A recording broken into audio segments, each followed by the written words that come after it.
இப்ப பகவான் அழகா நமக்கு பேச்சாற்றல கொடுத்திருக்கான். நல்லா நினைச்சு பாருங்க, இந்த உலகத்துல எத்தனை உயிரினங்கள் இருக்கு. யாராலையாவது பகவானுடைய திருநாமத்தை சொல்ல முடியுமா? எந்த உயிருக்கும் அந்த பாக்கியம் கிடைக்கல.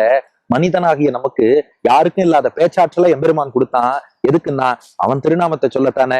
கேசவா, கேசவன்னா கிளேசங்களை போக்குபவன், நம் கஷ்டங்களை துன்பங்களை போக்குபவன். வாய திறந்து சொல்லுங்க, கஷ்டம் போகும். புருடோத்தமா, புருடோத்தமன்னா வள்ளல் தன்மையோடு எல்லாம் அள்ளி தருபவன்.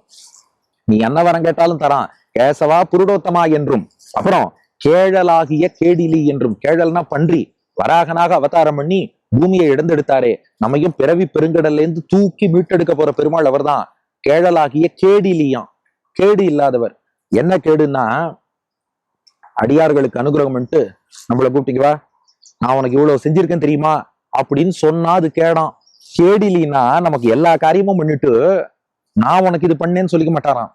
என் காரியத்தை தான் பண்ணிட்டேன், எனக்கு ரொம்ப நாளா ஒரு ஜீவாத்மா கிடைக்கணும்னு ஆசை, அப்பா இத்தனை பண்ணி நீ வந்து சேர்ந்த பாரு, ரொம்ப சந்தோஷம் பாரான். அதாவது நமக்கு ஒரு பொருள் கிடைச்சதுன்னா ஆஹா கிடைச்சதேன்னு நாம சந்தோஷப்பட்டுப்போம் இல்லையா?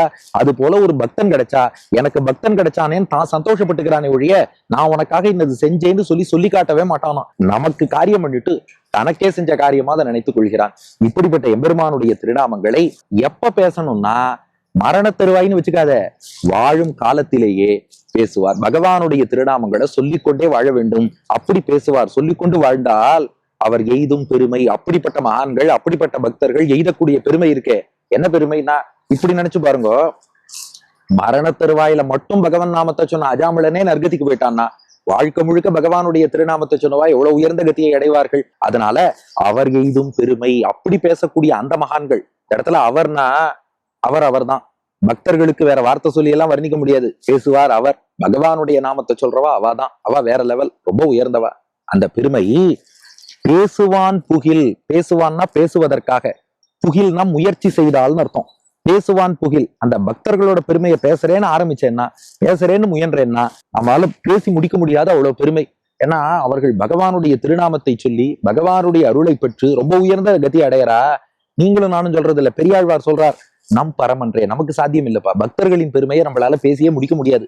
பகவானின் பெருமையை கூட பேசி முடிக்கலாம், பாகவதாள் பெருமையை பேசி முடிக்க முடியாது. அப்போ நீங்க முடிவு பண்ணிக்கோங்க, எல்லாம் என்னதுன்னு வாழ்வதை விட கேசவா, புருஷோத்தமா, கேழலாகிய கேடிலி இப்படி நம்ம நாமத்தை சொல்லிட்டு வாழ்ந்தா அந்த அடியார்களுடைய பெருமையை பேசி முடிக்க முடியாது.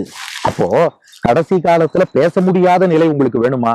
யாராலும் பேசி முடிக்க முடியாத பெருமை அடையும் நிலை வேணுமா?